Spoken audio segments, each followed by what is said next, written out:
La contestation psychique. Avertissement par rapport aux propos tenus dans le cadre de cet enregistrement. Je ne demande pas de croire ce qui est dit, mais plutôt de vérifier par vous-même si cela est réel avec votre ressenti ou votre intellect.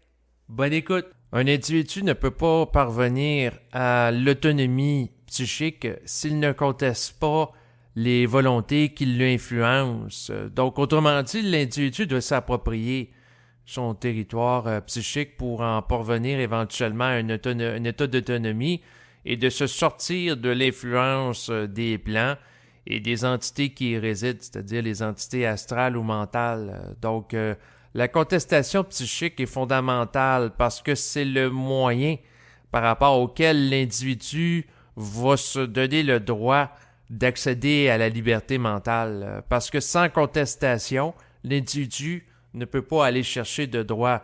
Et ça, on l'a vu sur le plan historique. Donc, c'est sûr que la façon que j'en parle, ça peut paraître abstrait parce qu'il est question de contestation au niveau de la psyché par rapport à des entités qui résident sur des plans, que ce soit le plan astral ou le plan mental, mais ça n'en demeure pas moins que ça va être un enjeu fondamental à mesure que les gens vont évoluer au fil du temps. Parce que au niveau historique, l'être humain a dû contester pour obtenir des droits. Par exemple, prenons le cas des femmes qui ont dû contester les autorités en place il y a à peine quelques décennies pour obtenir le droit de vote. Donc, autrement dit, spontanément, les hommes qui étaient au pouvoir des institutions politiques, économiques, ne donnaient pas nécessairement spontanément beaucoup de droits aux femmes. Et les femmes ont dû contester pour obtenir le droit de vote.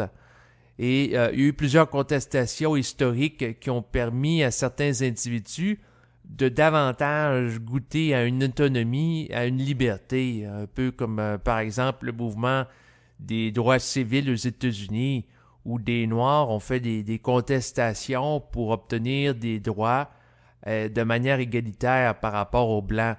Donc, même chose en Afrique du Sud où il y avait l'apartheid, donc où il y avait de la discrimination entre les Noirs et les Blancs. Donc, il y avait des lieux où les Noirs ne pouvaient pas aller, comme par exemple, il y avait certaines toilettes qui étaient réservées aux Blancs dans des lieux publics, notamment aux États-Unis, avant le mouvement des droits civiques. Donc, il y a eu de la contestation sur le plan historique pour que des individus puissent bénéficier de davantage de droits et de libertés. Et au niveau psychique, c'est la même chose qui va se produire dans le rapport entre l'individu et les plans invisibles. Donc, l'idée ici, c'est de comprendre que si vous ne demandez rien, vous obtiendrez rien.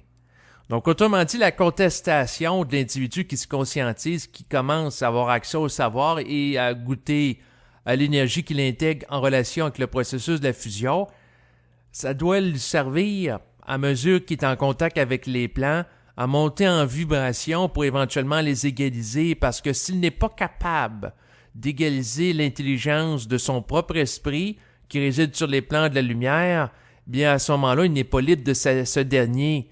Donc, autrement dit, tant que la personne n'est pas capable de manifester une certaine intensité, une certaine autorité vibratoire pour être capable de contester les plans, ben, il ne peut pas être libre des plans.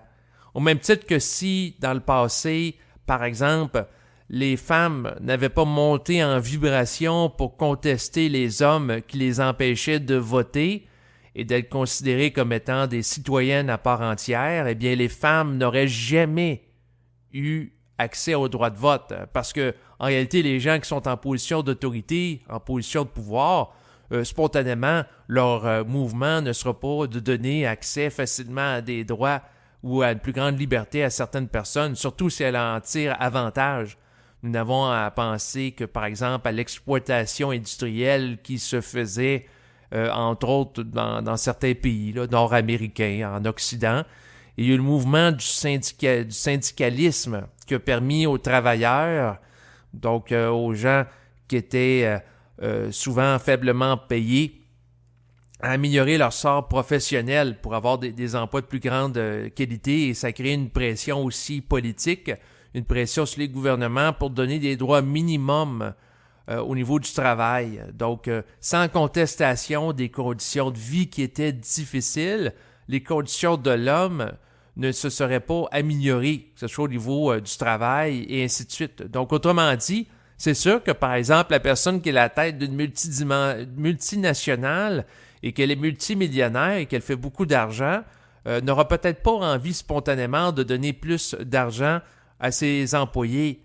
Par contre, si les employés contestent le fait qu'ils devraient avoir une meilleure répartition de la richesse, ben là, ça crée une pression, ça crée une tension qui peut permettre à certains employés d'améliorer leur sort et d'avoir un meilleur niveau de vie par la suite. Et c'est la même chose dans le rapport au plan. Donc, autrement dit, la contestation qui se fait pour dénoncer des injustices au niveau humain doit éventuellement être faite et être transposée dans le rapport entre l'être humain et les êtres qui se retrouvent sur les plans invisibles.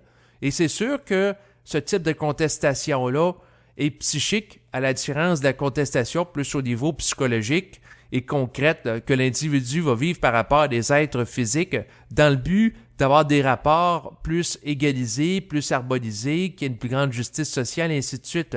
Mais c'est l'individu qui se conscientise, qui commence à percevoir dans les éthers, qui commence à monter en sensibilité, qu'il va avoir la capacité éventuellement de voir clair par rapport au jeu des plans, puis d'être capable de monter en vibration pour contester les plans et accéder à du savoir qui réside, que ce soit sur les plans astraux ou les plans de la lumière, pour éventuellement bénéficier d'une intelligence qui est aussi grande que les entités qui s'y trouvent. Donc, autrement dit, l'individu qui a une capacité de contestation éventuellement ne subira plus aucune forme de retenue d'informations qui proviennent des plans invisibles, étant donné qu'il va être un avec les plans invisibles, c'est-à-dire qu'il va avoir accès à tout le réseau.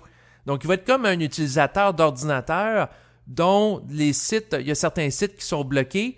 Bon, ben l'individu qui se conscientise ne sera plus bloqué par certains administrateurs du réseau informatique ou des serveurs, qui sont des entités, par rapport à l'Internet psychique, parce que il va avoir accès à une conscience vibratoire, qui est une forme de clé passe-partout qui lui donne accès à toute forme d'archives qui se retrouvent à la fois sur les plans astraux et aussi sur le plan mental. Donc, autrement dit, il a accès à tout. Donc, l'individu qui va égaliser l'intelligence de l'esprit ne sera plus éventuellement sur tutelle psychique parce qu'il va être mature, étant donné qu'il aura totalement intégré l'énergie de l'esprit dans le cadre du processus de la fusion, et il va pouvoir accès à toutes les informations qui se retrouvent sur les plans de la lumière. Donc, il n'y aura pas d'endroits qui vont être bloqués. Donc, c'est sûr que, par exemple, il y a des gens qui vont essayer d'avoir accès à certains sites en Chine, mais les gens qui administrent le pays ont décidé de bloquer certaines informations. Donc, c'est sûr que présentement, il y a certains médiums qui veulent avoir accès à certaines informations, mais les administrateurs des plans astraux leur bloquent l'information. Et comme ces gens-là n'ont pas la capacité de monter en vibration pour générer une vibration qui est plus haute que les entités astrales, qui les mettraient en position d'autorité pour les amener à dévoiler des choses, ben, à ce moment-là, ils subissent la retenue d'informations. Donc, autrement dit, tant que l'individu n'a pas fusionné avec le plan mental pour lui donner l'autorité vibratoire d'accéder aux archives astrales et mentales, bien, il peut subir la retenue d'informations et en souffrir. Et c'est sûr que lorsqu'on souffre de l'ignorance associée à un manque d'information, eh bien, il faut avoir la capacité de monter en contestation pour aller chercher l'information avec notre puissance de pénétration psychique. Parce que l'individu a le droit de savoir. Et là, je vais mettre l'accent là-dessus parce que c'est fondamental. Chaque être humain a le droit de savoir. Donc, le droit d'accès au savoir. Sauf que, présentement, ce n'est pas tous les êtres humains qui ont la capacité de monter en vibration puis de se donner l'autorité d'exercer ce droit-là. Donc, c'est sûr que si, par exemple, un être humain demande quelque chose à une personne, puis la personne ne veut pas lui dévoiler l'information, puis la personne se fait dire, ben, tu n'auras pas accès à telle connaissance ou information parce que, ça, c'est des ministères, tu n'es pas prêt à l'entendre. Puis l'individu en reste là. Ben, c'est sûr qu'il est limité.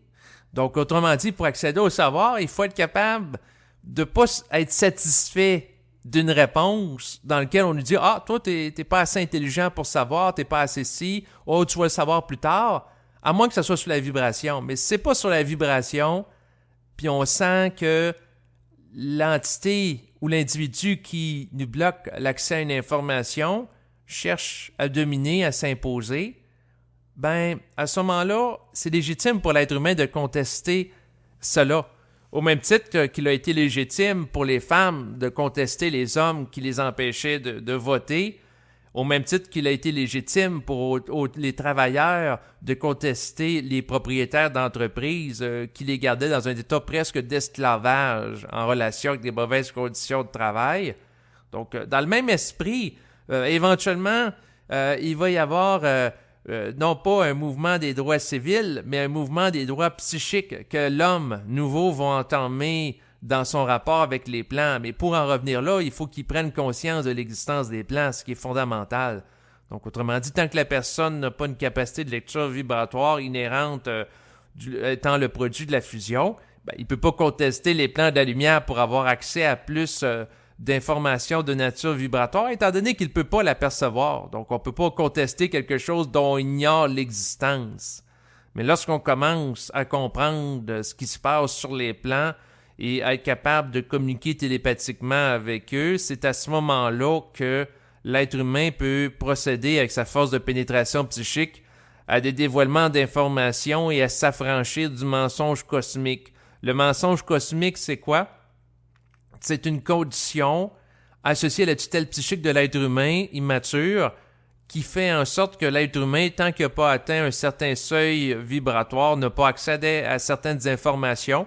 Et cette retenue d'informations est voulue pour empêcher l'être humain de sombrer dans la folie par rapport à un accès trop rapide au réel qui lui créerait des chocs qui seraient très grands et qu'il n'aurait pas la capacité de réajuster et d'intégrer par la suite. Donc, autrement dit, au lieu d'exposer l'être humain à une très grande forte quantité d'énergie qui pourrait le détruire, eh bien, il y a une retenue d'informations qui est faite d'une manière volontaire par les administrateurs astraux et également sur le plan mental qui font la gestion des activités planétaires pour empêcher qu'il y ait un trop grand accès d'informations à des individus qui ne sont pas prêts à l'intégrer ou à la gérer. Parce que c'est un petit peu comme de la nourriture. C'est-à-dire que si quelqu'un, par exemple, se met à manger en trop grande quantité de la nourriture, qui n'est pas capable d'intégrer, bien qu'est-ce qu'il fait? Il a vomi. Puis vomir de la nourriture, c'est quoi? C'est une perte d'énergie parce que la personne ne bénéficie pas de l'énergie de la nourriture qu'elle rejette. Et puis par la suite, ben, ça fait dépenser de l'énergie à son organisme. Donc, autrement dit, de manger de la nourriture en trop grande quantité en trop peu de temps, c'est pas quelque chose qui est intelligent et c'est très énergivore. Donc, c'est la même chose par rapport à l'avoir accès au savoir. C'est l'individu lui-même, dans sa contestation psychique, individuelle, fondamentalement, qui va accéder au savoir et se donner le droit d'accès au savoir. Et c'est l'individu aussi lui-même, sur une base individuelle, qui va se sortir de la quarantaine psychique. S'il attend après les autorités terrestres, que ce soit gouvernementales, que ce soit ecclésiastique, que ce soit scientifique et ainsi de suite, il risque d'attendre longtemps. L'individu nouveau, c'est un être qui est proactif. C'est un être qui passe à l'action. C'est un être qui bouge et qui va agir concrètement dans sa vie de tous les jours pour améliorer son sort s'il sent un déséquilibre énergétique dans sa vie. Donc, autrement dit, il va bouger. Et c'est ce qui définit l'être humain nouveau. L'être humain ancien avait tendance à être passif et à attendre après les gens en autorité, alors que l'être humain nouveau va assumer sa propre autorité individuelle qu'il va se donner en assumant son individualité et en réclamant son droit de savoir. Parce que, en réalité, sans contestation, l'être humain ne sera jamais libre. Et la contestation de l'être humain nouveau va être pour l'accès au savoir, puis une amélioration globale de son sort planétaire. Parce que c'est pas normal que des êtres humains souffrent de la maladie, souffrent de manque d'accès à de l'eau potable, souffrent de manque d'accès à la nourriture. Ces conditions-là évolutives vont devoir prendre fin. C'est juste une question de temps parce que l'être humain nouveau va les renverser, ne serait-ce que pour sa personne. Donc, autrement dit, c'est pas normal non plus que tout le monde finisse par vieillir ou mourir comme l'a déjà dit un célèbre philosophe.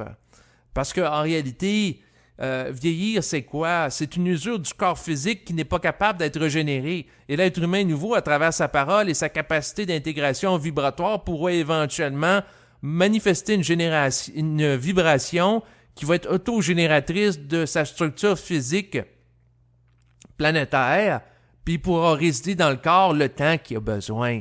S'il a besoin d'être sur Terre pendant 100 ans ou 100 000 ans, il pourra générer une vibration qui va émaner de sa volonté, qui va lui permettre d'avoir un corps qui est en santé, qui est flexible, qui est cohérent, qui ne se dégradera pas.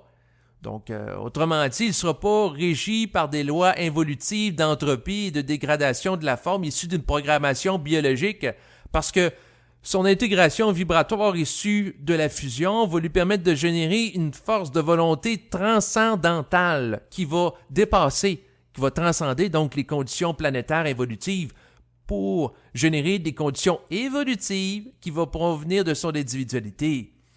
Donc, autrement dit, l'être humain nouveau va tout contester, parce que c'est sûr que c'est pas normal, par exemple, pour un individu de passer une bonne partie de sa vie à faire un travail qui est aliénant, pour lequel il est payé, qui est obligé de faire des tâches répétitives qui ne nourrissent pas, par exemple, sa créativité, si il a la sensation que, à quelque part, il doit faire autre chose. L'être humain nouveau ne sera pas obligé de travailler pour gagner de l'argent, pour survenir à des besoins associés au corps physique, comme manger, boire, se nourrir, se loger, étant donné que, éventuellement, l'être humain nouveau va pouvoir reconfigurer le corps physique par son intégration vibratoire, ce qui va faire en sorte qu'il n'aura plus besoin de boire, manger, être logé.